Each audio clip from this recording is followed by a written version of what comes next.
વડોદરામાં દર વર્ષે પૂરની સ્થિતિનું નિર્માણ થતા લોકોનો ગુસ્સો હવે તો સાતમા આસમાને પહોંચી ગયો છે. જનતા બાદ હવે જૈન આચાર્ય સૂર્યસાગર મહારાજ પણ વડોદરાની સ્થિતિને લઈને વરસી પડ્યા. જૈન આચાર્ય સૂર્યસાગર મહારાજે પણ પૂર મુદ્દે વડોદરાના સત્તાધીશોને આડે હાથ લીધા. વર્ષો પહેલા 30 થી 35 તળાવો હતા અને જે ગાયબ થઈ ગયા છે. સાથે પણ કહ્યું, જો એ તળાવો હોત તો વડોદરાની આ પરિસ્થિતિ ન સર્જાઈ હોત. વરસાદનું પાણી તે સમયે તળાવમાં જતું રહેતું હતું. ત્યારે ભ્રષ્ટ નેતાઓએ આ તળાવોની જગ્યા બિલ્ડરોને આપી દેતા વડોદરા દર વરસાદે ડૂબે છે. વડોદરા શહેર અત્યારે ભ્રષ્ટાચારનો અડ્ડો બની ગયું છે. સૂર્યસાગર મહારાજે શહેર ભાજપ પ્રમુખ વિજય શાહ પર પણ ગંભીર આરોપ લગાવ્યો છે. વિજય શાહે વડોદરા માટે કંઈ નથી કર્યું, આ પ્રકારનું તેમણે કહ્યું.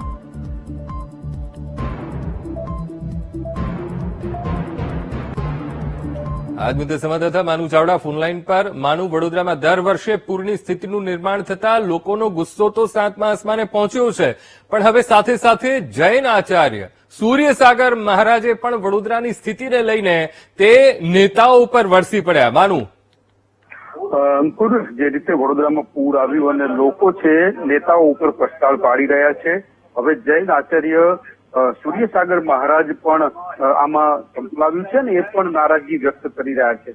વડોદરા શહેરમાં પૂરની પરિસ્થિતિને લઈને જૈન આચાર્યએ પોતાની વાત રજૂ કરી છે.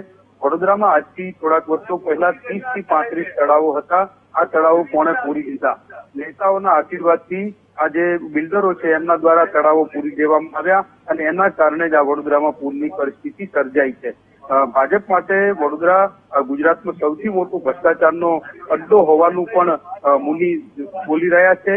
આ ઉપરાંત ભાજપ પ્રમુખ વિજય શાહે કંઈ જ કામ કર્યું નથી, હિન્દુઓ અને વડોદરાના હિતમાં કંઈ કામ નથી કર્યું એવું પણ એમને નિવેદન આપ્યું છે. ભાજપનું પતન છે એવું પણ એ નિર્દેશિત કરી રહ્યા છે.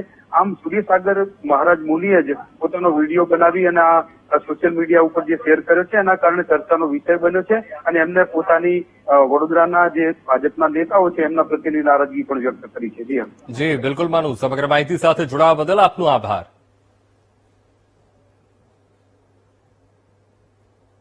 आज से कुछ वर्ष पहले वडोदरा में 30 से 35 तालाब थे. जो पानी आता था बरसात का, वो सारा पानी उस तालाबों में चला जाता था, तो किसी प्रकार की कोई हानि नहीं होती थी. लेकिन अभी वो 30 तालाब कहाँ गए? वडोदरा के ये लोग खा गए. ये बिल्डरों को खिला दिया इन पॉलिटिशियंस लोगों ने. वडोदरा गुजरात का सबसे बड़ा करप्शन का अड्डा बन चुका है भारतीय जनता पार्टी के लिए. ये समझना नहीं चाहते. वो वडोदरा शहर प्रमुख कोई है विजय शाह. कौन से काम है उन्होंने जो भारतीय जनता पार्टी के हित में और हिंदुओं के हित में किया है? वडोदरा के हित में किया.